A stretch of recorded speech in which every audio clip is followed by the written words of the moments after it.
বন্ধুরা, এই টিভি একটা ওয়ালটন এলইডি টিভি।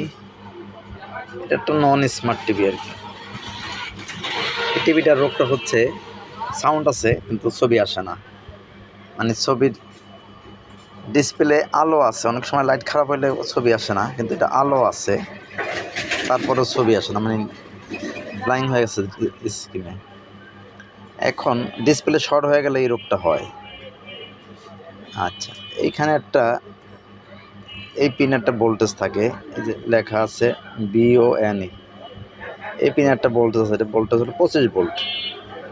এই ভোল্টেজটা ঠিক উঠা বাড়ি দেওয়া চলে যায়। এটা সামনে ডিসপ্লে শর্ট হয়ে গেলে এই রোগটা হয়। সেক্ষেত্রে